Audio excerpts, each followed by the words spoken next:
a ustedes de todo caso.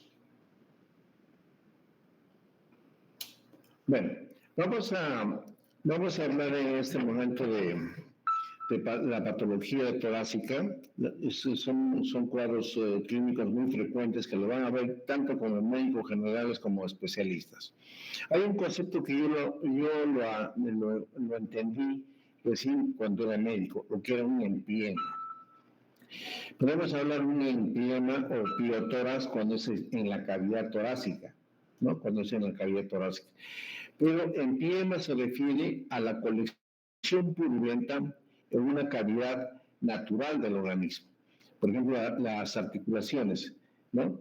Podría ser un empiema articular de rodilla, por ejemplo, empiema de rodilla. Puede ser en la cavidad uterina, ¿no? Es un empiema uterino. Pero esto se denomina más claramente como pio, o sea, pus. Si es el tórax, en vez de decir empiema pleural, podemos decir piotórax, ¿no? Pioartrosis o piosante. Espero que este concepto se les quede para toda la vida porque, como les digo, yo entendí eso muy tardíamente, nunca me lo habían enseñado, nunca lo había leído. Después en revisión ya me di cuenta al respecto. El piotórax o empiema pleural o torácico es una colección purulenta dentro de la cavidad anatómica, ¿no? Que es la cavidad torácica, o sea, el espacio pleural. Es diferente a un absceso, el cual es una colección recién formada y limitada por la reacción inflamatoria del organismo. Eso es un absceso que es diferente, que lo vamos a poder diferenciar más tardíamente en el tórax. Lo que es un absceso torácico o pulmonar de lo que es un piotórax. Tiene grandes diferencias. El piotórax se ubica en la cavidad pleural, ¿no? En la cavidad torácica. El piotórax uterino en la cavidad uterina. Podemos tener una colección purulenta en la cavidad apendicular. Es la apendicitis pneuminosa o purulenta, ¿no? En las meninges también. Bueno, hablemos ahora ya de lo que es un empiema pleural o torácico, la cual es una infección supurativa del espacio pleural. Este es un proceso dinámico de origen inflamatorio que se desarrolla, ¿no? a un espacio confinado preformado por las pleuras, ¿no? Tanto en la pleura visceral parietal como la visceral. Dense cuenta que la mayoría de las complicaciones de neumonías llevan a un piotórax en más del 50%. Hay otras que son consecuencias de complicaciones quirúrgicas, tanto esofágicas, pulmonares o mediastínicas, ¿no? En un 25%. En un 10% son extensiones de abscesos sufrémicos. Yo le tengo mucho miedo a los abscesos sufrémicos. Por ejemplo, si hay una peritonitis generalizada, no se evacúa bien, no se lava bien los espacios sufrémicos, esta contaminación se puede progresar a la cavidad pleural a través de los estomas que existen en el diafragma. Entonces, pues una inflamación inicialmente dará pues un derrame pleural pequeño, va creciendo y se contamina y se produce un piotórax o empiema pleural, ¿no? Es muy importante hacer el diagnóstico por una toracocentesis y en algunos casos haciendo un drenaje, una toracocentesis evacuatoria, se puede hacer tratamiento definitivo, ¿no? En realidad, el piotórax o empiema pleural es una entidad clínica compleja. Siempre les digo a los alumnos que los tratamientos como los drenajes torácicos, que en un 80% resuelven el problema, nos evitan mayores complicaciones cuando se hace de inicio bien hecho el procedimiento. Igual que en las vías biliares, ¿no? la primera vez que se opera en vía lineal es definitoria para no tener complicaciones en el paciente, complicaciones familiares, económicas, hospitalarias y judiciales, ¿no? Bueno. El clima pleural se presenta de forma clínica de una forma variable, ¿no? Puede ser desde un paciente séptico que puede ser tributario a cuidados de urgencia, hasta pacientes con derrames tabicados, crónicos, con cansancio, con difusión respiratoria, pueden tener complicaciones, por ejemplo, abscesos, bronquiectasias, etcétera, ¿no? Puede acompañarse de otros síntomas como dolor torácico, pleurítico, que ustedes saben son punta de lanza o punta de costado, con fiebre, tos y disnea. Los patógenos más frecuentes son los focos gram positivos, dentro de estas, el estafilococo aureus, los estreptococos, los gram negativos como la Escherichia coli, la Pseudomonas aeruginosa y la Klebsiella. Otras especies bacterianas también son frecuentes, ¿no?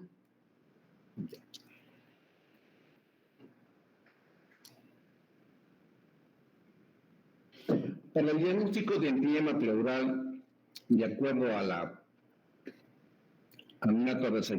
sentencia y la aspiración del contenido pleural, ha ido evolucionando, ¿no?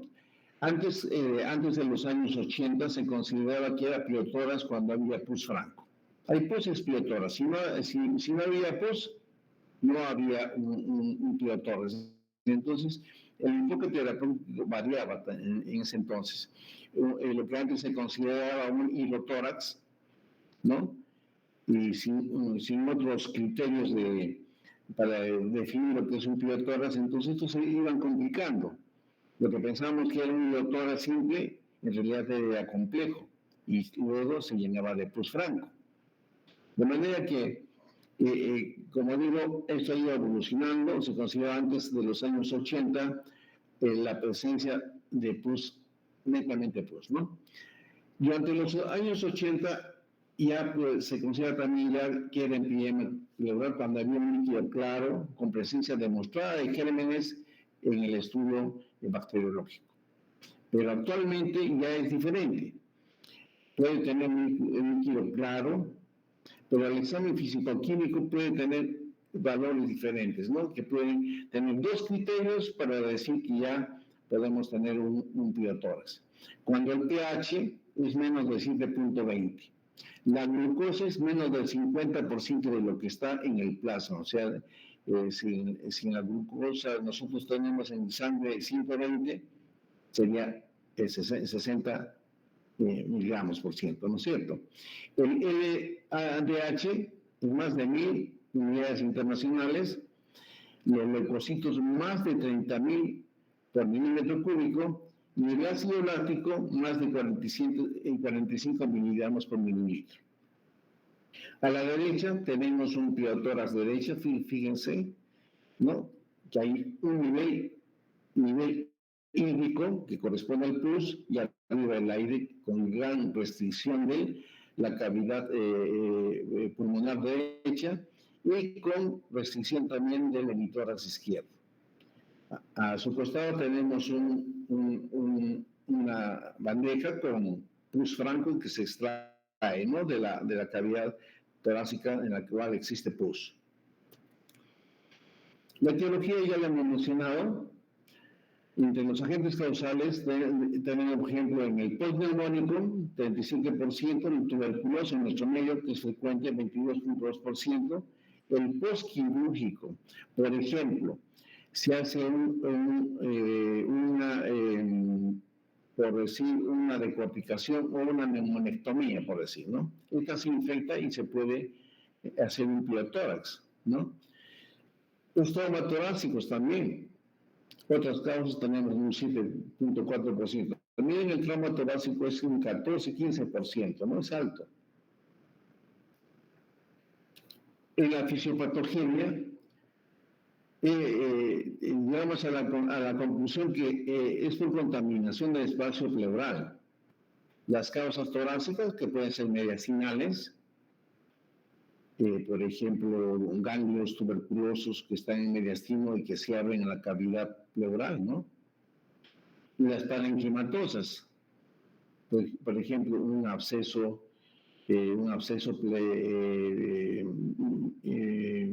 parenquimatoso, ¿no? Del mismo pulmón se puede abrir hacia la cavidad pleural y tenemos un empiema pleural junto a un absceso. Otras causas torácicas que pueden ser cervicales, por ejemplo, un absceso submaxilar por una caries dental severa que a través de los espacios cervicales desciende hacia el mediastino y el mediastino entra en la cavidad pleural. Las causas abdominales, ya les refería a los abscesos sufrénicos, que a través de los estomas que existen en el diafragma pueden contaminar la cavidad pleural. Y las hematógenas cuando hay infecciones, ¿no? Cuando hay infecciones, por ejemplo, una nefritis, por una hematógena va y se ubica en la cavidad pleural. Aquí tenemos una imagen de una efusión pleural o un derrame pleural, ¿no? En el tórax izquierdo, ¿no? Esta puede deberse a infecciones broncopulmonares, infecciones postoperatorias, traumatismos, punción pleural, diosa pulmonar percutánea, perforaciones esofágicas o traqueales. Es de causas torácicas. Las extratorácicas, ya se las mencioné, cervicales como focos orofaringios, abdominales, abscesos sufrénicos, las pancreatitis que también, más que, claro, las pancreatitis agudas cuando están complicadas, ¿no? Cuando hacen abscesos pancreáticos, ¿no? De necrosis pancreática, entonces también a través de los estomas inflaman el diafragma y pasan a través de los estomas bacterias y se contaminan la cavidad pleural. Los abscesos hepáticos también, por el mismo mecanismo, ¿no? Y ya les dije la diseminación hematógena o linfática que viene de otros sitios, que es una metástasis infecciosa, ¿no? Bacteriana. Vamos a hablar sobre la etiopatogenia, ¿no? Cuando son focos intratorácicos y focos extratorácicos. Los focos intratorácicos tenemos de tipo pulmonar, mediastínicos y parietales. Los pulmonares, por neumopatías agudas y crónicas, bacterianas o tuberculosas y aún las micóticas. También tenemos las obstrucciones bronquiales, los tumores de cuerpos extraños en los bronquios que pueden producir, por la falta de ventilación y además de la contaminación, se puede producir un absceso, ¿no? Un absceso y de ahí se lleva a un derrame pleural. Las causas mediastínicas de origen torácico tenemos, por ejemplo, en la cirugía cardiovascular o esofágica. Se puede tener, por ejemplo, una fístula esofágica que se abre al mediastino y al mediastino a la cavidad pleural, ¿no? Por ejemplo, cuando hay fístulas. En los casos de mediastinitis, que son casos severos, de origen cervical, como los flemones de la boca, los pisos de la boca, o los abscesos submaxilares, como les mencionaba hace un rato. Y las parietales, que pueden ser de origen infeccioso, por ejemplo, las osteomielitis de costales,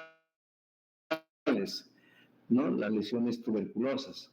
Y tenemos otras, un ratito. Las de foco extratorácicos, como las que vienen por vía hemática y por vía linfática, que son metástasis sépticas, ¿no? Por ejemplo, se tiene un absceso renal, esta puede por vía hemática o linfática, ¿no? Llegar a la cavidad pleural y absceso piotórax. Hay factores que predisponen a esto, no todos hacen derrames pleurales y que se infectan, ¿no? Cuando, por ejemplo, tenemos los inmunosuprimidos, ¿no?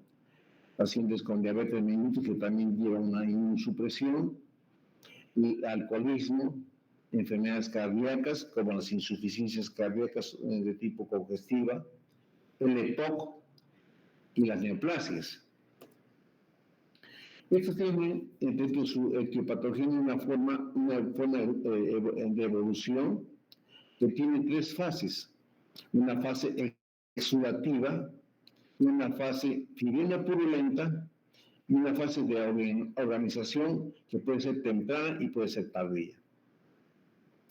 La fase exudativa que corresponde, que se puede aparecer en horas hasta algunos días. Acá hay una inflamación de la pleura, hay un exudado pleural acuoso, rico en proteínas, por eso llamo exudado, con pocos leucocitos, menos de 500 células por mililitro, pero este incremento es rápido, se puede incrementar rápidamente estos leucocitos. Las pleuras están rojas, están congestivas. Acá los niveles de glucosa y pH son normales aún. Pero aquí hay un aumento de la vascularización y aumento de la permeabilidad. Lo que hace es que se incremente el exudado inflamatorio, o sea, el derrame pleural. Aquí el drenaje pleural y antibióticos es el tratamiento oportuno, ¿no? El pulmón aquí se expande fácilmente, ¿no? Puesto que si no se hace esto, en horas puede haber fibrina y va a haber que se llama adherencias, lo que va a llevar a lo que se llama después una paquipleuritis, ¿no? Que tiene una evolución muchas veces muy comprometedora de la función respiratoria.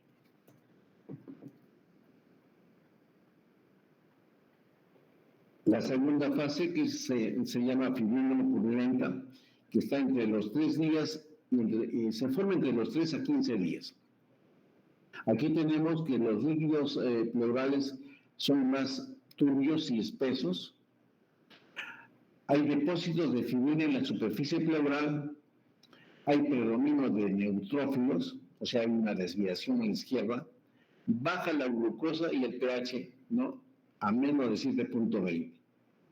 Esta es una fase de transición en la cual se inicia la fijación del pulmón, ya empieza a ponerse rígido por la inflamación, ¿no?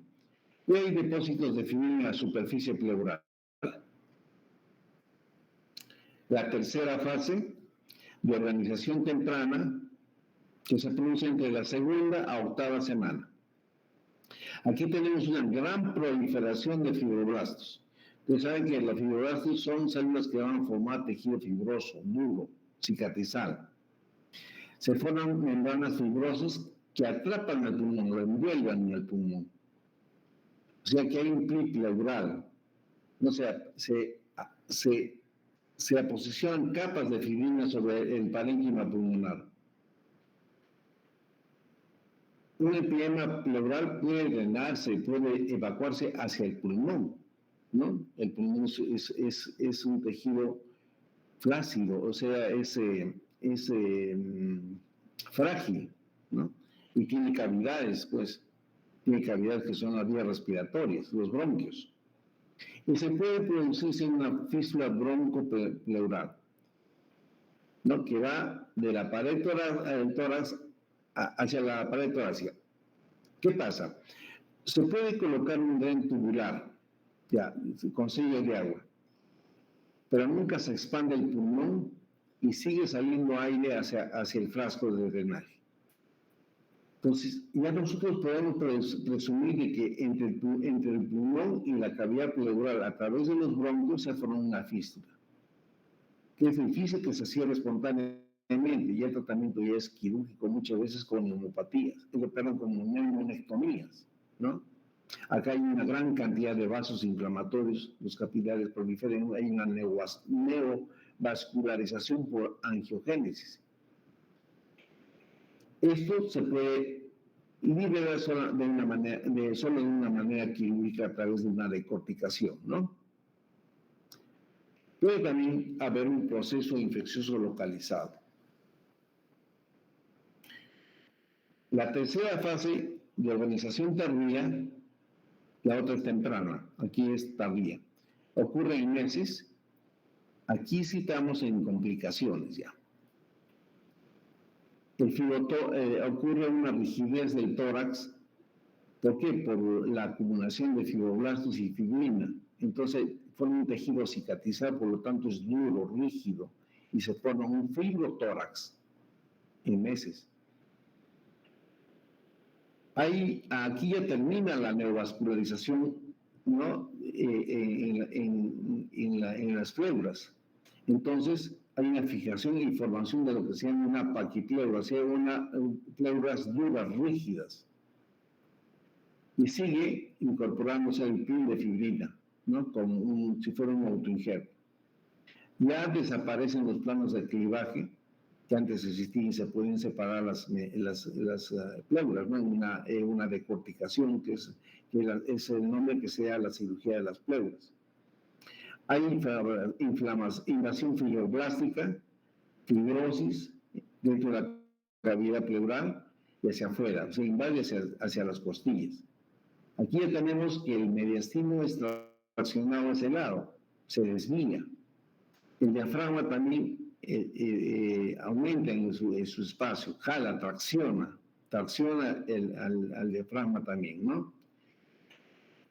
Como tracciona, los espacios intercostales se disminuyen y hay una desviación, o sea, tenemos una asimetría. El hemitórax normal tiende también a retraerse, pero el hemitórax complicado se retrae y es asimétrico.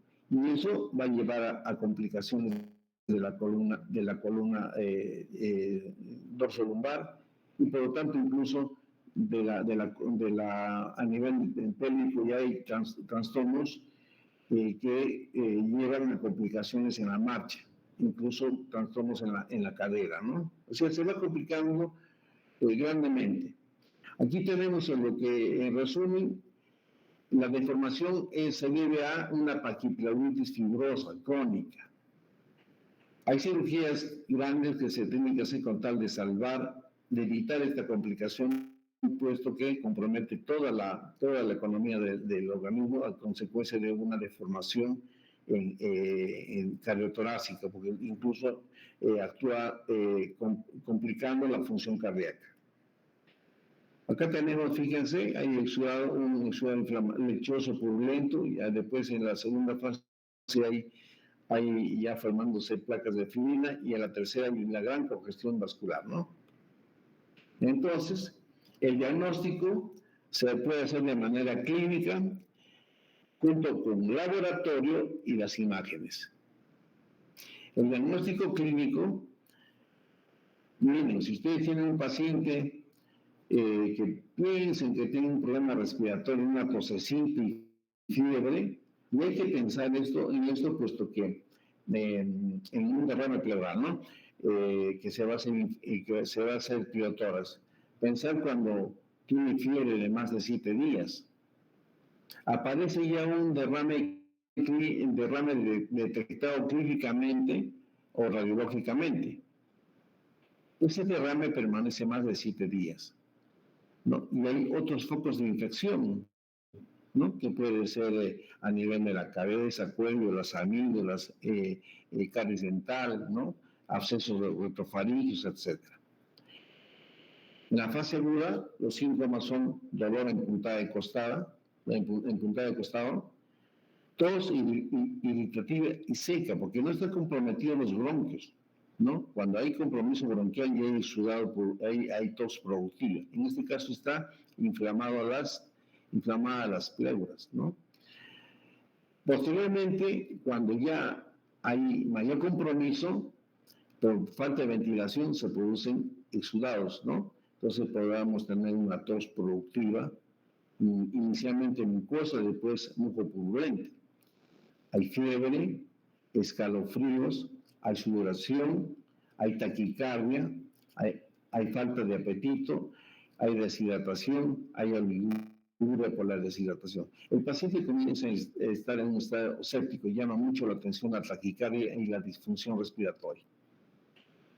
Clínicamente tendremos, como están inflamadas las pleuras, hay roce pleural o frote pleural en los pulmones y no se podrán, no podrán tener una ampliación y ampliación normales, ¿no? Por lo tanto, hay una restricción en las expulsiones pulmonares, sobre todo en las bases. El volumen vesicular está disminuido porque no se expanden bien los pulmones. Las vibraciones locales también están disminuidas y como hay líquido, tendremos una matidez hídrica, ¿no? Inicialmente tenemos una matidez hídrica. Bueno.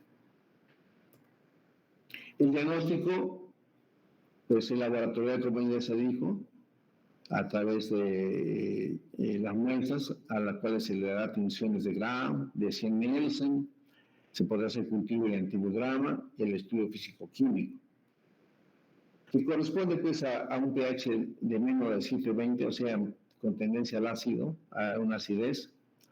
La glucosa, que tiene un 50% menos que la del plasma. La LDH es más de 1000 unidades internacionales. Los leucocitos, que son más de 30.000, que se van incrementando rápidamente. El ácido láctico es de más de 45 miligramos por mililitro. Es importante hacer la toracocentesis, que puede ser una toracocentesis diagnóstica y también de tratamiento, porque si tenemos un derrame pleural más o menos escaso, lo podemos aspirar y ya podríamos tener el tratamiento junto con el tratamiento general, ¿no? Sistémico. Podremos aspirar a través de la toracocentesis un pus franco, puede ser hemático o citrino. El citrino generalmente corresponde al tuberculoso, ¿no?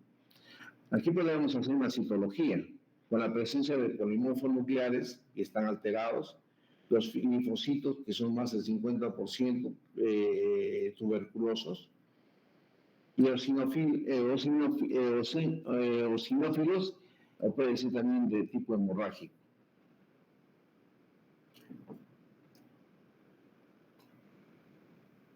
También podemos hacer glosa pleural, ¿no? Cuando sospechamos de que un paciente de edad podría tener un cáncer, ¿no? Haremos un estudio histopatológico. Vamos a también ver la función respiratoria. Vamos a determinar los gases en sangre, ¿no? Podemos hacer una espirometría, un centellograma, ¿no? Una tomografía, una resonancia bronquial, ¿no? Podemos hacer una fibrobroncoscopía, ¿no? Por ejemplo, si sospechamos de un cáncer de pulmón, pues la existencia de un tumor benigno, un cuerpo extraño, se puede hacer cepillado bronquial para detectar células neoplásticas en bronquios, una biopsia peribronquial, el lavado bronquial, el lavado broncoalveolar. Imágenes, ¿no? Aquí es importante, utilizamos mucho una radiografía simple de tórax posterior anterior, laterales, ¿no? De a pie, en posición de pie, no echado, sino de pie o sentado, ¿no? Pero bien erguido. Acá vamos a ver un nivel hidroaéreo ancho, porque es el pus, que está el pus, o el líquido, el hidrotórax, que va a ser piotórax, que es ancho, pero hace que el tórax se expanda más, ¿no? Puede tener loculaciones cuando está tabicado. Puede haber fibrosis pulmonar cuando el pulmón se está engrosando, la pleura se está engrosando. Pueden haber opacidades difusas, homogéneas. Se borran los ángulos cardiofrénicos y costofrénicos, ¿no? Y se evidencia la línea de Damasol. Eso ya saben ustedes, ¿no? La línea de Damasol. Ahí tienen ustedes, ¿no? Hay fibrosis, hay niveles, hay restricción respiratoria, ¿no? Fíjense, en el lado derecho también hay opacidad, ¿no? No existe, el seno costofrénico y cardiofrénico están desaparecidos. Y vemos una restricción del parénquima pulmonar en el pulmón izquierdo. igual, las opacidades, ¿no? Todo el pulmón derecho, izquierdo está casi tomado, ¿no? Y pareciera que hubiese un neumotórax arriba todavía. Miren la restricción de la cavidad torácica pulmonar, ¿no? Cómo se ha ido hacia arriba el pulmón, está bien restringido. Vean los espacios costales que están disminuidos también, ¿no? Por la fibrosis, ¿no? Bueno, el diagnóstico diferencial. Esto sí, por favor, no se olviden. Es fácil de captarlo, ¿no? En lo que es un empiema o derrame pleural infectado, un pleurotórax, a diferencia de lo que es un absceso. Acuérdense que el absceso es una cosa localizada y que está limitado por el tejido inflamatorio que el organismo crea, ¿no? Entonces tenemos que diferenciar el empiema está en toda una cavidad torácica y depende de la magnitud para ver su nivel, ¿no? Vamos a encontrar que en el empiema existe un nivel hidroaéreo. Abajo está también un nivel hidroaéreo, abajo hay pus y arriba hay aire, que es pulmón, ¿no? El empiema está en toda la pared costal. En cambio, el absceso está localizado nomás. Está localizado. Ya. El nivel hidroaéreo en el empiema tiene bordes finos en los ángulos costofrénicos y en los costos diafragmáticos. El absceso tiene bordes irregulares, ¿no? Duros, gruesos. En el empiema, esto es muy importante, el empiema cruza una cisura, ¿no? Cruza el contenido purulento o el pus libre, cruza una cisura. En cambio, el absceso no cruza porque está limitado por los procesos inflamatorios, ¿no? Entonces, esta forma de cavidad empujará pues una cisura, pero no lo cruza, no lo atraviesa. En cambio, el pus en el pleurotórax está libre. Entonces, yo les agradecería que no se olviden de estas características, porque lo van a ver en un momento ustedes, ya sea como especialistas o como médicos generales. Acá tenemos arriba a la izquierda, digamos, un absceso. Un absceso, ¿no? En el lado derecho tenemos un pleurotórax, pero arriba a la izquierda tenemos un absceso. En la tomografía, ¿no? De tórax se puede ver las partes blandas, las partes óseas, que veremos que tiene una superficie lisa fina en el empiema, ¿no? Y cuando existe un absceso pulmonar hay una superficie irregular. Podemos ver la pleura parietal y visceral separadas en el empiema. ¿Por qué? Porque está en el espacio pleural. Bueno. Ahí tenemos un neumotórax. Fíjense al lado derecho, ¿no? Como el pus. En mi tórax izquierdo hay un absceso que sale de la pared costal, ¿no? Que ya está horadando la pared costal. Entonces hay un absceso de pared incluso, que se puede drenar. Fíjese así. La ecografía, que se hace evidente cuando los derrames son de más de 50 centímetros cúbicos.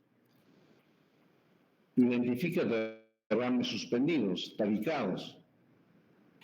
Puede determinar colecciones líquidas, su ubicación, su espesor, ¿no?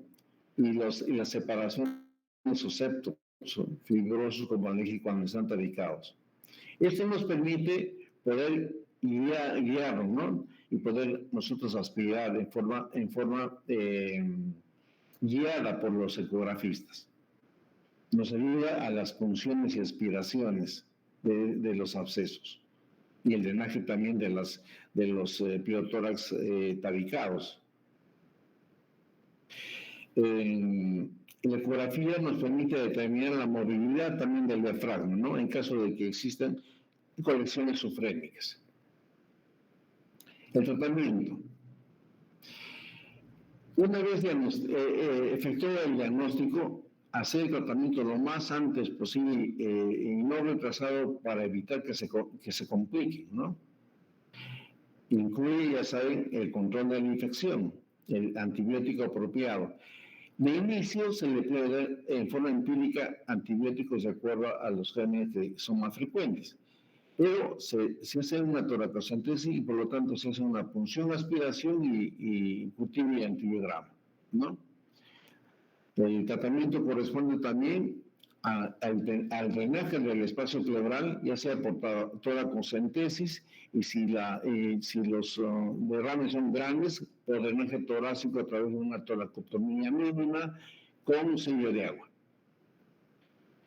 Por lo tanto, hasta que el espacio pleural se cierre, ¿no? Tenemos que controlar radiológicamente que las dos hojas pleurales se hayan pegado. Solamente así podemos saber que ya no hay drenaje pleural. Están inflamados, pero ya está evacuado. Más el tratamiento que se les da al paciente con antibióticos, antiinflamatorios, oxígeno húmedo, dieta, oxígeno húmedo, dieta, buena hidratación, el paciente sale bien.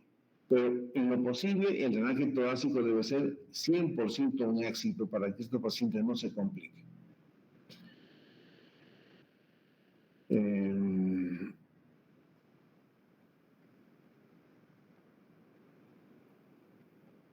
Bueno, el drenaje pleural varía, ya le dije en forma de toracocentesis, si es pequeño, pero si es mayor, habrá que hacer pues un drenaje con toracotomía mínima y con sello de agua, ¿no? Y hay otros casos en que la pared costal, la pared torácica, que ya bueno, cuando está completamente comprometido el pulmón, está necrosado el pulmón, y entonces hay que hacer una operación grande, ¿no? Que se llama el procedimiento de Clagett retardado, ¿no? En la cual se lleva una ventana costal. Entonces está por acá. La toracocentesis. Ya.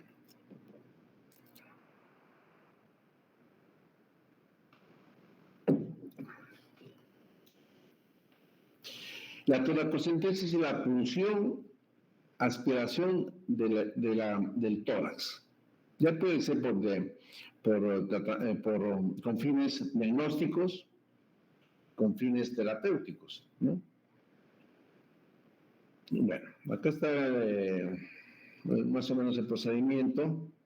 Se puede hacer en el segundo o tercer espacio intercostal, línea medio clavicular, siempre funcionar en el borde superior de la costilla inferior. Si hablamos del segundo espacio intercostal, podrá ser por encima de la tercera costilla, ¿no? ¿Para qué? Para no lesionar los vasos subcostales. También se puede hacer en la línea en línea axilar anterior, medio posterior. Pero si hacemos en forma guiada, a través de ecografía o ecografía, entonces para caso de que haya pleotórax tabicados, ¿no? Entonces ya de forma guiada podemos hacer esto con anestesia local. Fíjense que la aguja está en el borde superior de la costilla inferior y está aspirando, esa parte plomiza, está aspirando el contenido. Aquí estamos haciendo una punción pleural, una toracocentesis, y estamos aspirando el contenido del espacio pleural.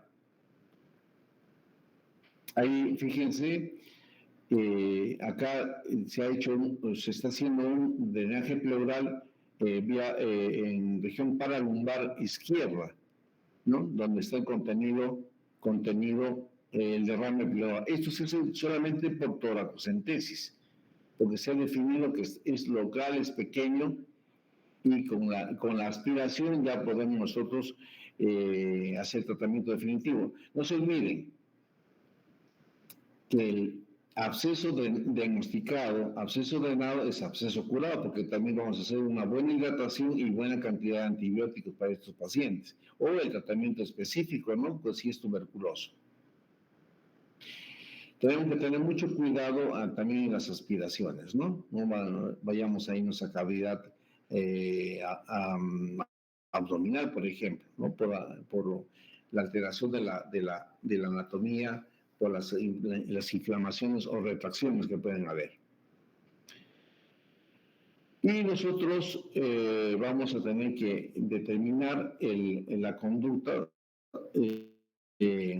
quirúrgica en los casos de linfiema, ¿no? En la etapa 1, si es un exudado simple, si es una con complicaciones. Acá estamos ya, hablamos de un exudado simple cuando el pH es más de 7.2, la glucosa más de 40, la deinogenasa láctica es menos de 1000, el lactato es menos de 15 y aquí tenemos un GAN y cultivo negativos. En cambio, si tenemos un exudado con complicación, pero no sabemos cuál es la complicación, pues ya tendremos un pH de igual o más de 7.2, la glucosa más de 40, la deinogenasa láctica más de 1000, el lactato menos de 15 y los cultivos ya pueden ser negativos. Y así, cuando está complicado, también tendremos otros valores, ¿no?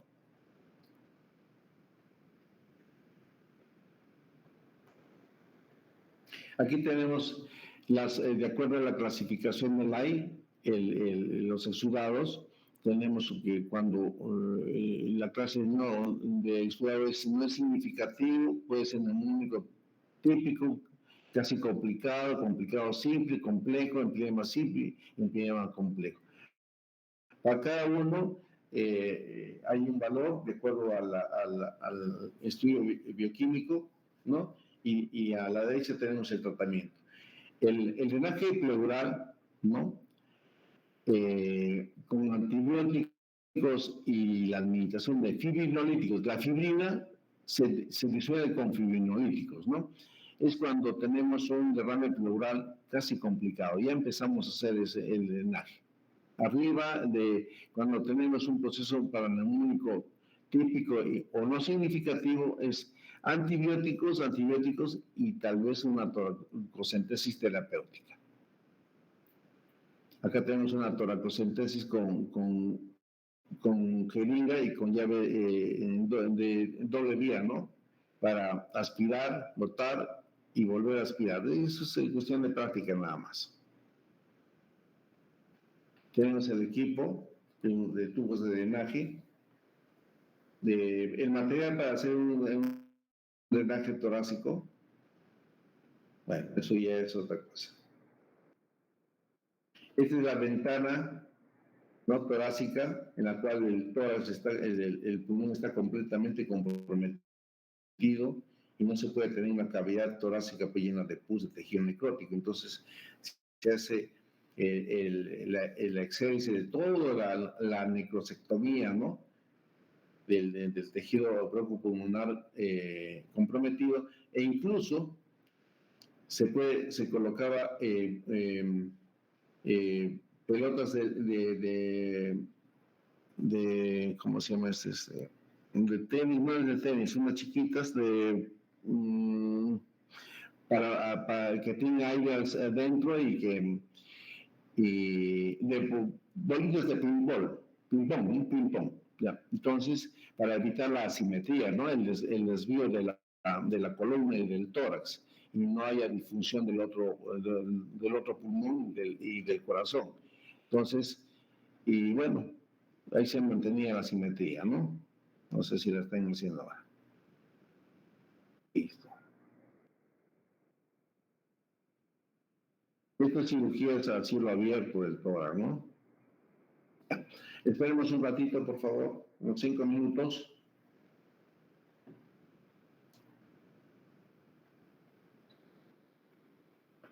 Bien.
Bueno, ¿me escucha, Chantel? Ya, vamos a seguir con el siguiente tema, que es la presencia de aire en la cavidad pleural, que es el neumotórax, ¿no? Es un problema que ustedes lo van a ver con mucha frecuencia en el hospital y en cualquier centro de trabajo también, ¿no? Que sea de medicina general o de la especialidad de cirugía de tórax o neumología, ¿no? Eh, y es muy importante que para el tratamiento de esto sepan hacer un drenaje torácico, ¿no? Como una técnica muy importante, ¿no? Que como personal de salud, como médicos, deben saber manejar. Ya les dije, el drenaje pleural en un 84% resuelve los problemas para evitar complicaciones en el paciente con este tipo de patologías, ¿no? Acá tenemos que es la presencia de aire en el espacio pleural. ¿Ya?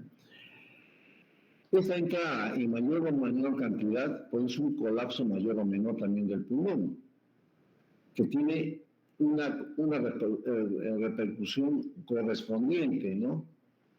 En la mecánica respiratoria e incluso en la situación hemodinámica del paciente. Acá lo que yo siempre digo es que produce lo que se llama un core, ¿no? Un core o complicación entre el corazón y el pulmón. Pero aquí es un pulmón-corazón, porque la patología viene del pulmón que complica la función cardíaca. Si tenemos un paciente con una disfunción cardíaca, se complica más, ¿no? Entonces, aire en el espacio pleural. Tenemos a la derecha un neumotórax, ¿no? Fíjense, cuando hay los espacios no se, son negros, transparentes, son radiolúcidos, ¿no? No se ve parénquima broncopulmonar o tejido broncopulmonar. El pulmón ahí se ve que está colapsado, chiquito.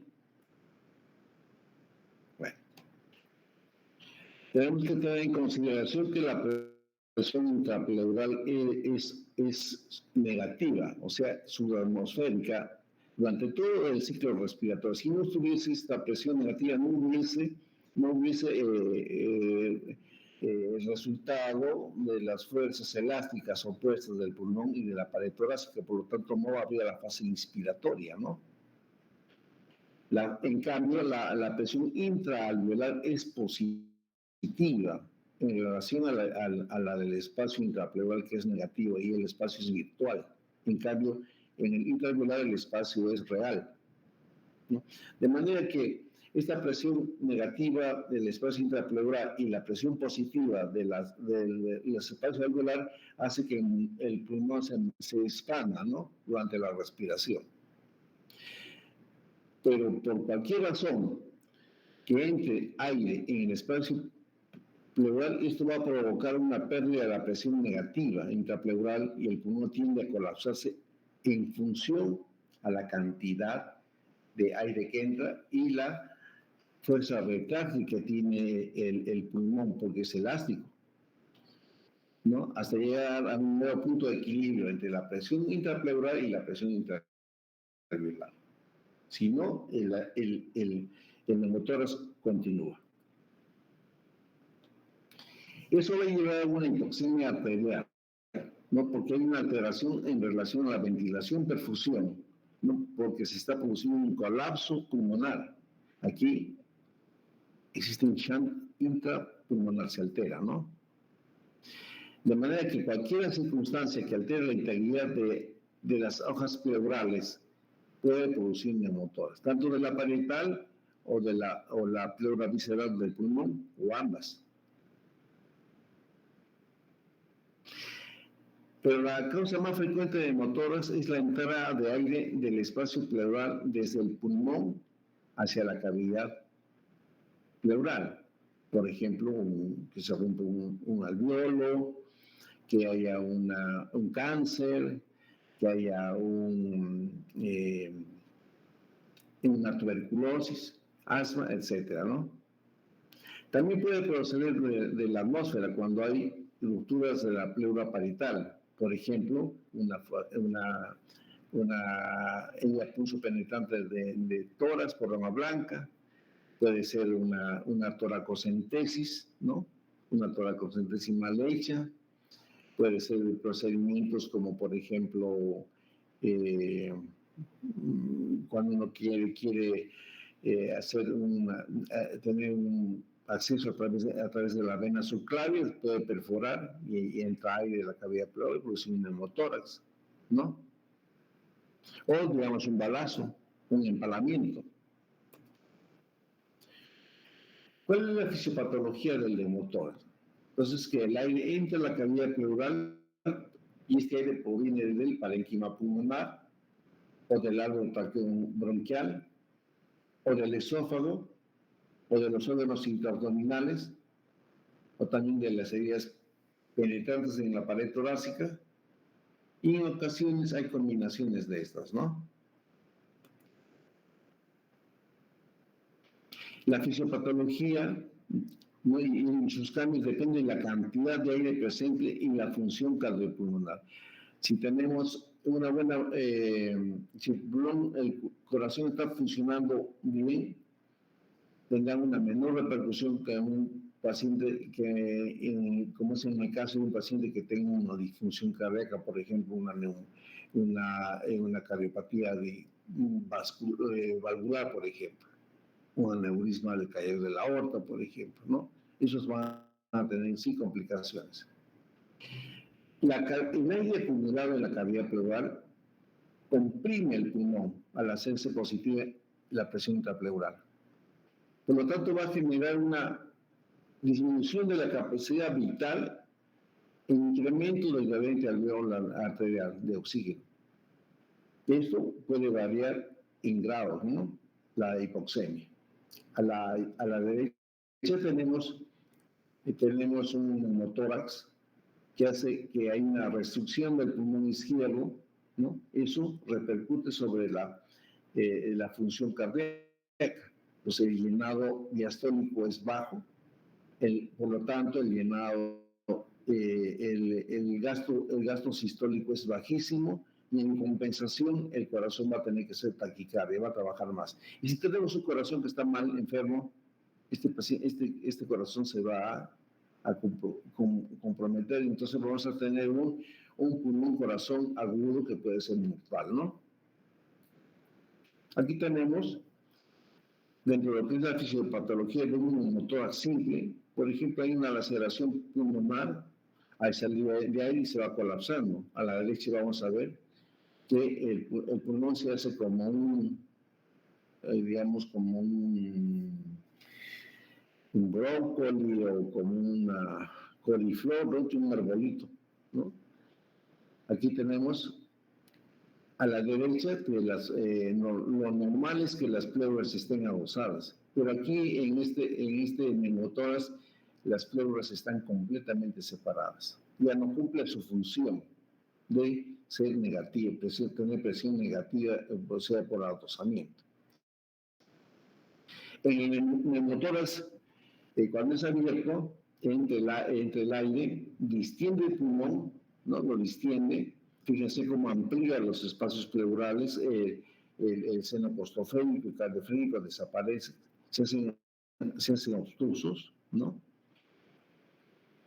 Y la lesión aquí es aspirante, jala aire y comprime el mediastino y el hemitórax contralateral. Lo que hace que se produzca rápidamente hipoxia e hipercapnia. ¿Por qué? Porque el aire que entra a través de la tráquea, o sea, la vía respiratoria, no llega al parénquima pulmonar izquierdo. ¿Por qué? Porque está comprimido, o sea, entra y sale solamente en los bronquios. Entonces el paciente no llega a hacer hematosis. Por lo tanto, el paciente, como dije, se va a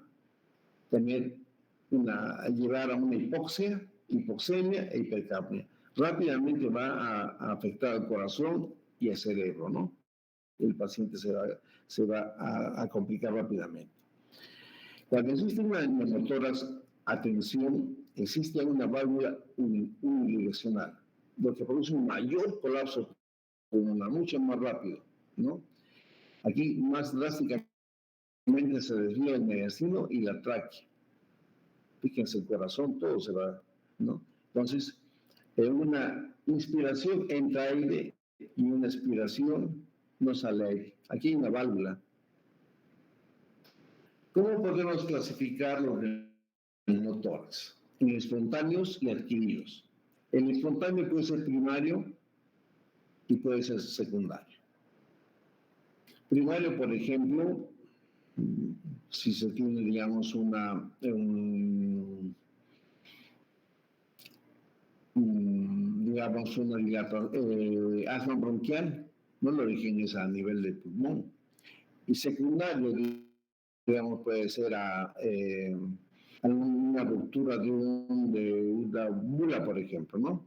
Y los adquiridos, que pueden ser de tipo iatrogénico, por procedimientos médicos invasivos o por barotrauma, ¿no? Cuando se hace, por ejemplo, respiración asistida, ¿no?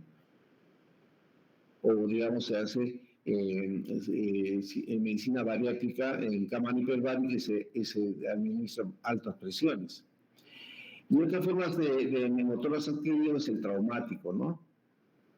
Que puede ser un traumatismo torácico abierto o traumatismo torácico cerrado. El abierto, cuando hay una herida punzo penetrante, digamos un balazo, ¿no? Un empalamiento. O un traumático cerrado, cuando hay contusión torácica y se rompen las costillas, por ejemplo. O un accidente de tránsito rompe, por decir, la tráquea, ¿no? Entonces vamos a tener una contusión torácica cerrada, por lo tanto vamos a tener un neumotórax traumático cerrado. Bueno, aquí tenemos, ¿no? Neumotórax espontáneo primario, ¿no? Cuando que se presenta en las bulas o en los bleps, ¿no? Ocurre en personas sanas, sin aparente enfermedad pulmonar conocida, ¿no? Afecta a jóvenes, delgados, largos, fumadores, entre 20 y 40 años, no más frecuente en varones, mire la incidencia de más de 6 hombres por una mujer, ¿no? Son pacientes delgados, altos. Esto hace un paciente algún esfuerzo, ¿no? Y se rompen estas bulas, ¿no? Subpleurales, aplicadas generalmente en la parte más alta, ¿no? O bleds, o que se rompen, ¿no? Y hacen que haya salida de aire del pulmón hacia la cavidad pleural. Los neumotórax secundarios tienen una patología pulmonar previa. Por lo tanto, aparecen en pacientes de mayor edad. Lo más frecuente es el EPOC, ¿no? La enfermedad pulmonar obstructiva crónica. Ya, por lo tanto, las probabilidades de neumotórax son mayores a edades más avanzadas, ¿no? Por lo tanto, esta enfermedad, cuanto más tiempo se la tenga, con mayor frecuencia va a producir neumotórax espontáneos, secundarios, mejor dicho, y espontáneos. Esto es por rotura de las vías intrapulmonares, ya que su reserva pulmonar, el tejido no es muy elástico, ¿no? Por lo tanto, su reserva es muy limitada. La repercusión clínica del paciente puede ser muy severa o grave. Acá tenemos causas de neumotórax secundario, ¿no? Por ejemplo, las enfermedades pulmonares obstructivas, el EPOC, el enfisema, la fibrosis quística, el asma bronquial.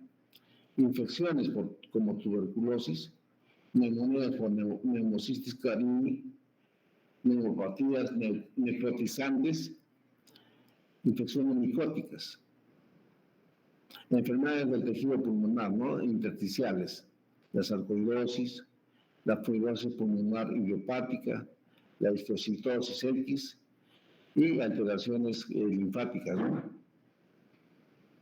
Enfermedades del tejido conectivo, la artritis reumatoidea. Usted sabe que la estructura, el mesénquima del tejido de los pacientes reumáticos está alterado, son pocos elásticos, no tienen una consistencia adecuada, por lo tanto se pueden romper fácilmente.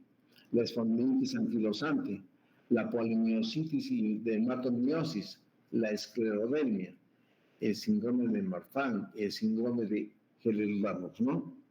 Neoplasias como el cáncer pulmonar, el cáncer bronquial, broncogénico, metástasis de otros órganos como los sarcomas, ¿no? Cáncer de próstata, por ejemplo, también puede tener cáncer de colon, cáncer de mama.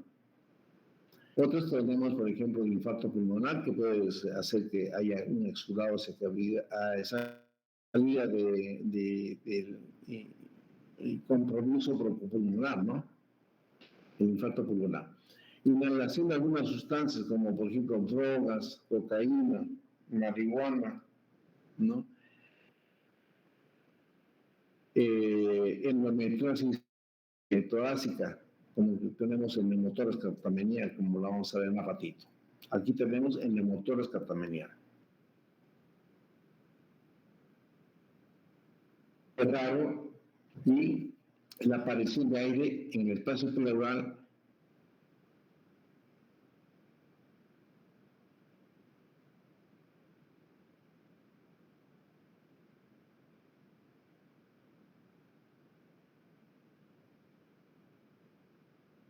y asocia.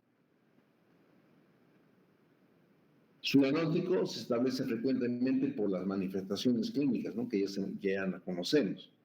Ataca con más frecuencia a mujeres entre la tercera a cuarta década de vida, pero que tienen endometriosis ectópica, no en cavidad torácica. Se considera que hay defectos congénitos en el diafragma. Hay implantes de endometriosis que llegan a través de los vasos venosos al parénquima pulmonar. Hay broncoespasmo producido por las prostaglandinas F2, lo cuales causan lesiones alveolares y por lo tanto producen fugas de aire hacia la cavidad pleural. Inicialmente estos neumotórax catameniales son pequeños, ¿no? Y generalmente en el lado derecho. El neumotórax adquirido, y llamado también, y los neumotórax iatrogénicos son aquellos que son consecuencias de procedimientos o cirugías, ¿no? Terapéuticas.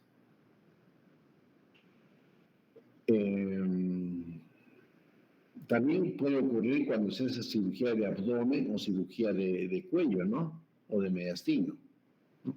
Por ejemplo, si de origen abdominal, al hacer una biopsia de hígado, podemos tener durante una toracocentesis, en una biopsia pulmonar transbronquial, la biopsia pleural, el lavado bronquialveolar, la punción pulmonar transtorácica, la cateterización de la vena subclavia.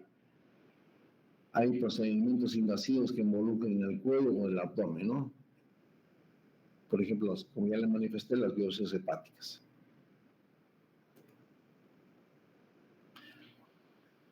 Dentro de lo que está bien, el neumotórax adquirido y iatrogénico, tenemos los barotómenos, ¿no?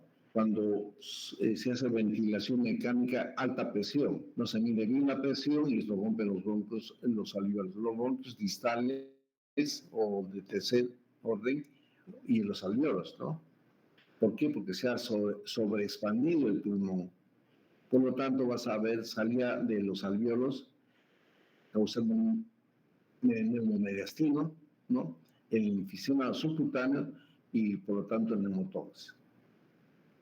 Y pacientes pueden ser endopulmonares y volúmenes corrientes elevados. Esto también ocurre si no se maneja bien en pacientes que puedan tener, por ejemplo, EPOC o si no, asma bronquial y son sometidos a medicina hiperbárica en camas, la oxigenoterapia hiperbárica, ¿no? Por eso hay que tener mucho cuidado en estos pacientes. Las concentraciones de oxígeno al 100% van a llegar a los 1000% en sus tejidos, pero a menos presión, no menos presión. Se puede dar más tiempo también de tratamiento en oxígeno hiperbárico en estos casos.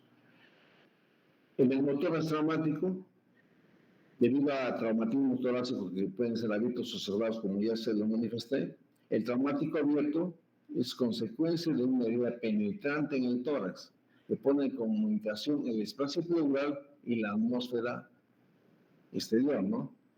O sea, hay entrada de aire atmosférica a la cavidad pleural. Puede también lesionar el pulmón y también puede haber salida de aire alveolar al espacio pleural. También tenemos ya lo que ya les mencioné, el neumotórax traumático cerrado, que habitualmente es por fractura costal, rotura bronquial o lesión esofágica. Ya, este tema no lo vamos a vernos así. El neumotórax espontáneo es por ruptura de una ampolla apical, ¿no? Ya les manifesté esto, ya esto está anteriormente. A ver, ya este hipertensivo no es tema de la... bueno, acá tenemos la clasificación del neumotórax en grados. Es muy fácil sacar una plaquita de tórax. Fíjense, grado 1, grado 2, grado 3. El grado 1, cuando el neumotórax está por fuera de la línea medio clavicular, por fuera, en la unión del tercio medio con el tercio externo de la línea medio clavicular, ¿no? En la clavícula. Es pequeño, corresponde a menos del 10% de la capacidad torácica. En el caso del grado 2, justo coincide con la parte media de la clavícula, ¿no? O sea, coincide con la línea media clavicular. El neumotórax es mediano y corresponde entre un 10 y 60% de la capacidad de ese hemitórax. Y el grado 3, aquí hay un colapso completo, ¿no? Es un neumotórax grande que corresponde a un porcentaje mayor al 60% de lo que podríamos decir la expansión pulmonar. ¿Qué cosa siente el paciente cuando tiene un neumotórax? Dolor torácico de tipo pleurítico, ¿no? Agudo, se inicia en forma aguda, intenso inicialmente, pero después calma el dolor. Y es un dolor sordo el que tiene, no es tan intenso. El inicio es como una puntada de costado intensa. Como hay capacidad restrictiva pulmonar, hay disnea súbita. El paciente se cansa rápidamente, ¿no? La frecuencia respiratoria aumenta, ¿no? En el neumotórax espontáneo secundario, la disnea es rápida. En el motoras espontáneo primario, esta es la disnea C de las 24 horas, a pesar de que haya neumotoras, porque se va compensando con el otro mitoras, ¿no? Hay palpitaciones, porque el corazón comienza a tener taquicardia compensatoria. Hay una presión torácica. La tos inicialmente, como dije, seca, hasta que ya se compromete. El paciente, por falta de oxigenación, y como está disminuyendo en su llegado de sangre a las cavidades cardíacas, entra un síncope, ¿no? Y pueden tener hemoptisis. Si uno ve al paciente, va a haber una asimetría del tórax con un abombamiento, ¿no? Del tórax comprometido. Hay una disminución del movimiento respiratorio, no puedes tener una buena ampliación y ampliación del tórax. Hay hipotensión, en los casos graves, que ya les dije, ¿no? Hay un pulmón corazón agudo. El paciente está cianótico, está pálido, está taquicárdico y puede haber enfisema subcutáneo. Al examen hay disminución de los movimientos respiratorios en el tórax afectado, hay una hiperinsuflación, o sea, un abombamiento del lado afectado, los espacios intercostales son amplios y las costillas son horizontales, ya no son oblicuas. Hay una disminución en la expansión torácica, disminución de la elasticidad del tórax, abolición de las vibraciones vocales. Se puede palpar el hígado. ¿Por qué? Porque el diafragma crece y baja el diafragma hacia abajo, se expande, por lo tanto va a bajar todo el hígado hacia abajo, ¿no? El lado derecho vamos a poder palparlo bien, ¿no? Bueno, es por el desplazamiento del diafragma. Y empuja el hígado. Hay un timpanismo en el semitórax, ¿no? Hay silencio respiratorio, no se va a escuchar el murmullo vesicular. Hay en el corazón y taquicárdica, pero los ruidos son alejados. El síndrome de Hamann, que es un roce o sonido crujiente durante la sístole y diástole cardíacas, cuando se asocia a un neumomediastino, ¿no? Cuando ha entrado aire al mediastino. Los focos respiratorios del corazón cambian, o sea, se desplazan cuando hay, sobre todo cuando hay neumotoras a tensión. El neumotoras a tensión es otro tema. La radiografía vamos a ver que vamos a ver la línea externa de lo que es la pleura visceral.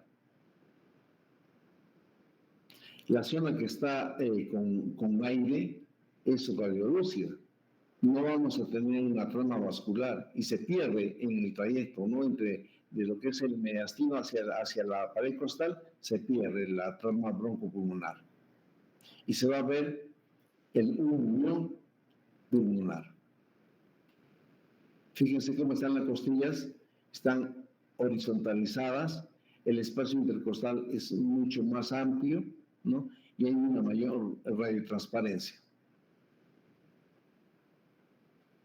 Vamos a ver un desplazamiento del mediastino y de la tráquea al lado contralateral. Fíjense en la imagen, la flecha roja. Hay una depresión ipsilateral del diafragma, ¿no? Hay un colapso pulmonar del lado de la neumonía. Fíjense, si se ponen a comparar en la imagen, se ve que el mediastino y la tráquea están desviados. Ahí se ve la tráquea, pero es un tubo radiotransparente o radiolúcido. El pulmón izquierdo está desplazado, el mediastino está desplazado, las costillas están oblicuas, en cambio y están más, tienen menor espacio. En el lado derecho donde está el neumotórax, el pulmón está, apenas se lo aprecia, está desviado hacia la izquierda, ¿no? Y se van a ver las costillas casi horizontales y los espacios intercostales son mucho más amplios y una lucidez de todo el pulmón, no hay del tórax, pero hay en el pulmón. Tratamiento del neumotórax espontáneo. Se puede observar cuando se tiene un neumotórax espontáneo pequeño, ¿no? En un paciente sano. O se puede aspirar con catéter, ¿no? O una aguja de toracocentesis. Y se hace un control radiológico posterior, ¿no? A las 12 horas, 8 horas o 24 horas para ver, viendo al paciente en su evolución. Se puede colocar catéteres percutáneos pequeños como conectados a las válvulas de Heimlich o sello de agua también. Cuando se tiene un neumotórax moderados a grandes, con compromiso pulmonar, con compromiso cardíaco, se hace la toracotomía, ¿no? Con drenajes, así perdón, drenajes por cortes pequeñitos entre los espacios intercostales, quinto, línea axilar anterior, media o posterior, ¿no? Yo cuando soy neumotórax puro, lo hago a nivel de la línea medio clavicular en el segundo espacio intercostal por encima del borde superior de la costilla inferior, o sea, de la tercera, ¿no? Y lo conecto a un sello de agua. Va a ser una recuperación rápida del paciente. Ahí. Tenemos 5 minutitos, por favor.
¿Me escuchan? Hola. Ya, podemos continuar, ¿ya? Ya aquí es poco lo que queda. Vamos a hablar del hemotórax. ¿Ya? Es la presencia de aire en el espacio pleural, ¿no? ¿Cuáles son los síntomas? Hay ansiedad, hay dolor torácico, hay hipotensión arterial, el paciente tiene la piel pálida, fría, húmeda, ¿no?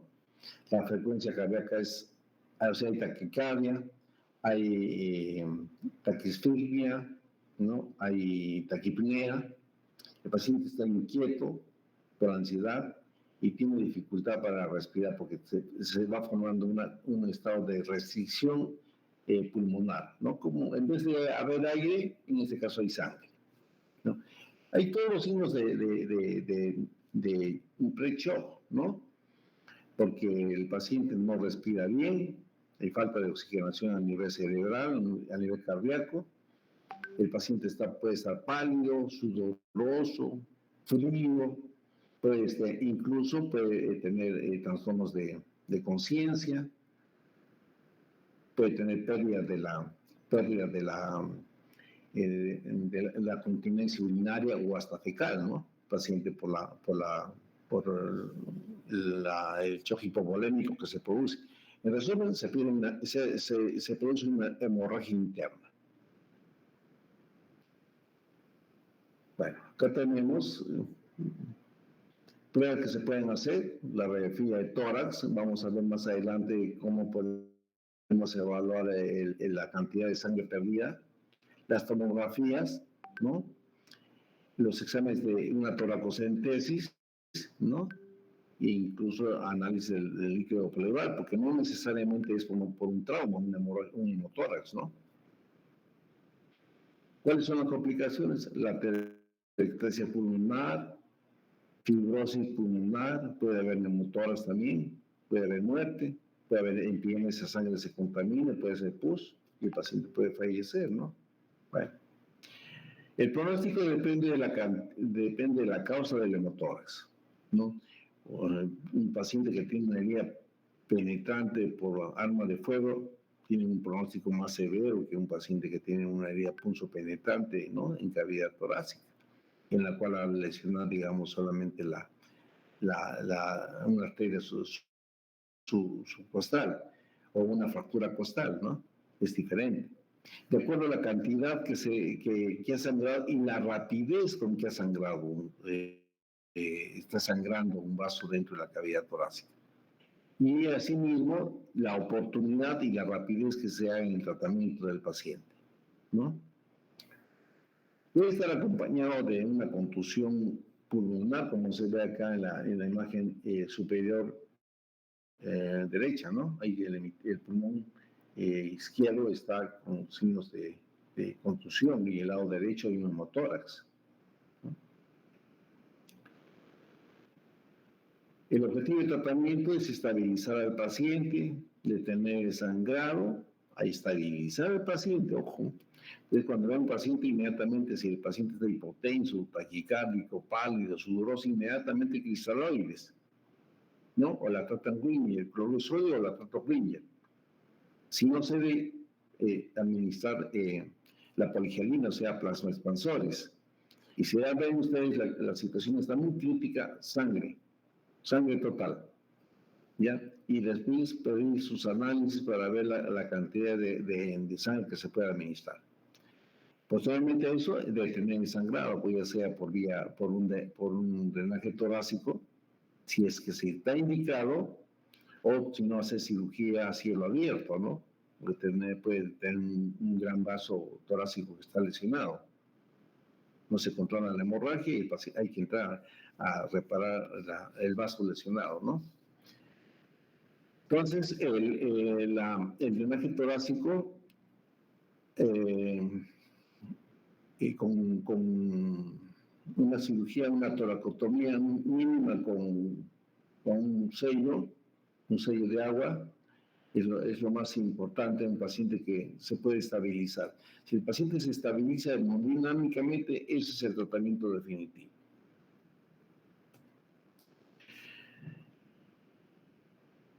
Tenemos que ver la respuesta hemodinámica cuando hay una pérdida hasta el 15%, del 15 al 30%, del 30 al 40% y más del 40%. También tenemos que ver la respuesta respiratoria, si el paciente está respirando, si oxigena bien. Si tiene neumotórax y la saturación es bajísima, pues tendremos que probablemente hay gran sangrado, hay gran capacidad restrictiva. Uno, por la pérdida sanguínea. ¿Quién lleva el oxígeno? Es la sangre que se ha secuestrado en cavidad torácica. Y por otro, que está comprimiendo pues, el corazón y el pulmón contralateral, ¿no? Otra cosa es que esta sangre también se coagula y trae una serie de patologías, ¿no? Se puede abscedar, ¿no? El corazón, el pulmón pueden batir la sangre y separar la sangre del plasma y en el coágulo se van depositando los factores de coagulación y pueden producir un síndrome de hiperconsumo, ¿no? Y el paciente puede fallecer por eso. Todos los factores de coagulación se consumen y tienen un sangrado a cualquier nivel del organismo después. Tenemos que ver entonces la respuesta hemodinámica, la respuesta respiratoria y si hay o no complicaciones. Entonces, la clasificación de los hemotórax pueden ser hemotórax traumático, hemotórax iatrogénico, ¿no? Por ejemplo, se hace una cirugía de tórax y no se hace una buena hemostasia y después hay un hemotórax después de la cirugía, creo que puede ser masivo. Una ligadura de un vaso, por ejemplo, que se ha soltado, tiene vasos que tienen alta presión y sangra, ¿no? En una arteria intercostal sangra fuerte porque está cerca de la aorta, ¿no? Entonces tiene gran presión. Y también vamos a ver si es un un hemotórax traumático, ya sea abierto o cerrado. Tenemos acá en la imagen de arriba a la izquierda, tenemos un hemotórax, ¿no? Tenemos un nivel, ¿no? Y en la radiografía lateral también se ve. Abajo igual, ahí se ve la línea de Amazon, ¿no? La línea de Amazon, en sangre, porque la sangre se pega pues como si fuera da una imagen lenticular como se ve ahí. En el hemotórax masivo está ocupando todo el tórax, apenas hay un poquito de parénquima arriba, pero fíjense cómo ha producido una restricción del hemotórax contralateral. Esto es importante que lo sepan, así como hay los grados de neumotórax de primer grado, segundo, tercer grado, y de acuerdo al grado hay compromiso del estado general del paciente. Aquí tenemos mayor compromiso porque hay una restricción de glóbulos rojos que no llevan la oxigenación y por otro lado el pulmón contralateral está restringido, está comprimido, ¿no? El primer grado, ¿no? Que está por debajo de las dos últimos espacios intercostales, el otro que va por debajo del tercer espacio intercostal y arriba, y el tercer grado que está completamente lleno, ¿no? Aquí tenemos abajo las imágenes también, ¿no? Grado 1, grado 2, grado 3. Listo. Vamos a entrar a otra imagen, un ratito, por favor.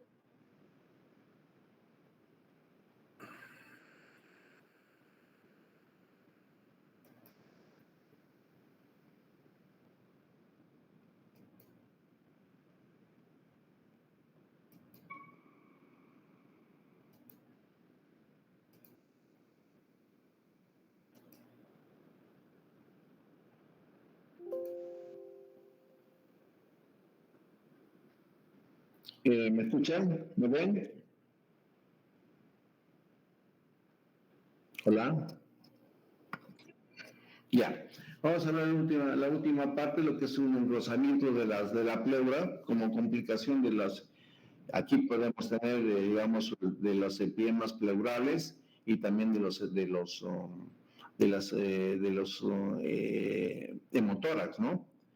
Que es un engrosamiento. Hola. A ver, vamos a verlo. A ver, vamos a ver un ratito.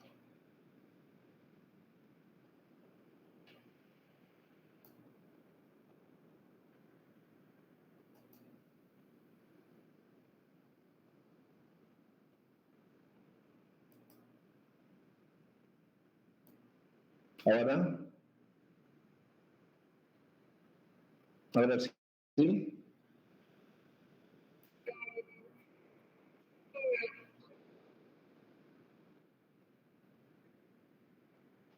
Ya, yo estoy proyectando paquipleuditis, a ver, a ver. Ya, listo.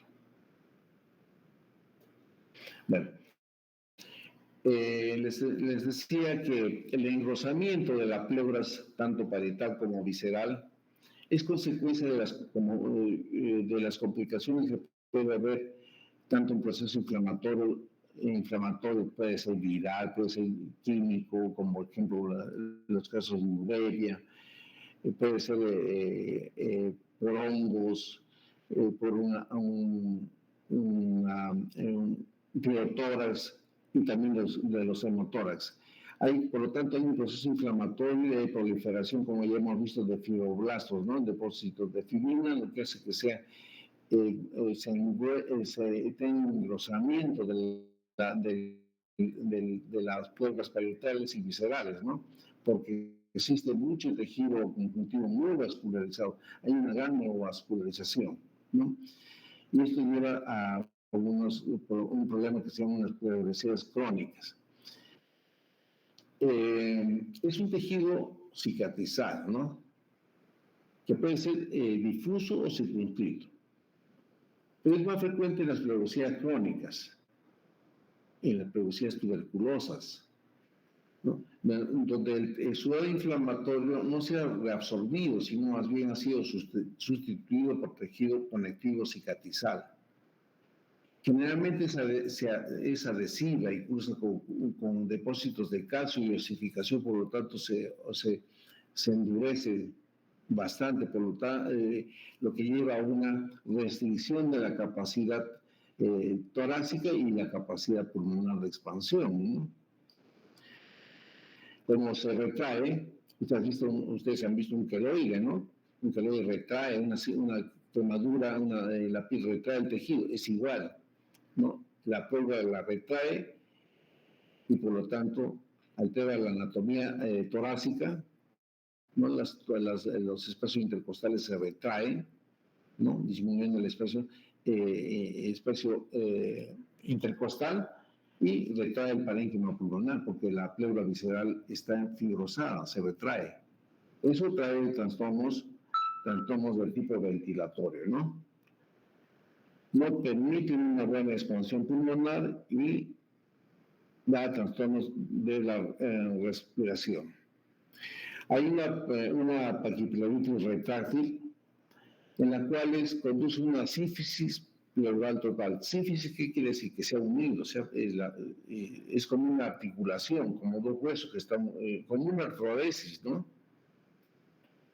Hay retracción torácica, hay inmovilización del pulmón afectado, ¿no? Y en algunos casos se puede producir un neumotórax, ¿no? Ya. Aquí puede haber paquipleuritis de origen hemorrágico por hematomas que se han organizado, ¿no?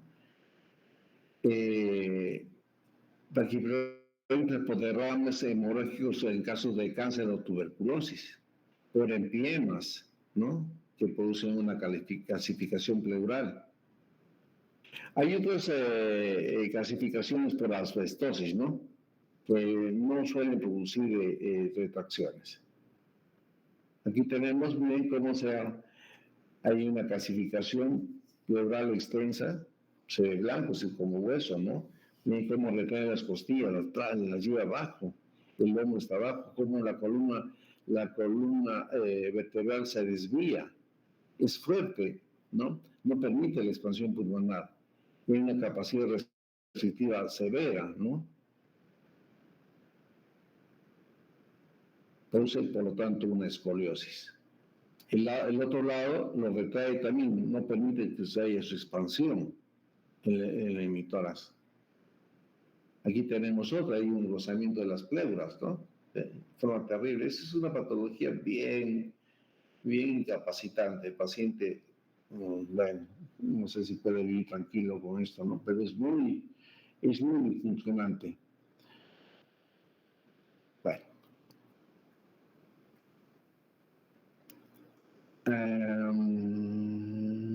Aquí tenemos las paquipleuritis crónicas, lo que más frecuentemente vemos en nuestro medio es por tuberculosis, ¿no?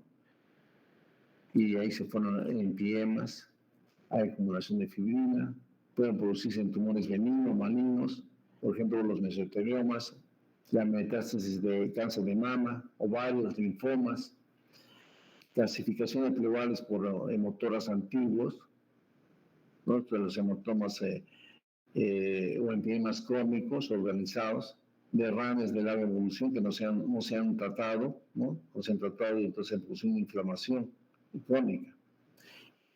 Y puede llevar a complicaciones con restricción respiratoria y cardíaca, ¿no? Y trastornos en la columna vertebral. El tratamiento para esto es la decorticación. ¿Qué es la decorticación? Es la extirpación de de ese tejido fibroso. Es una operación prácticamente de hormiga, que hay que sacar todo el tejido, en lo posible evitar hemorragias, porque son muy sangrantes, ¿no? Muy sangrantes. Y la actividad pues, respiratoria de inmediato, para evitar que se complique con derrames a consecuencia de sangrado, y otro por el problema restrictivos, ¿no? Que pueden llevar a neumonías, y nos tendríamos otro problema. A ver, ¿qué hay más? Bueno, hemos terminado. ¿Alguna acotación, Chantal? Por favor.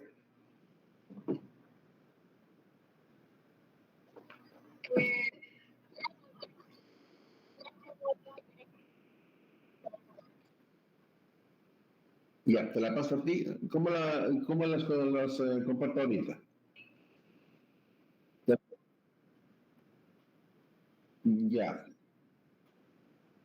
Sí.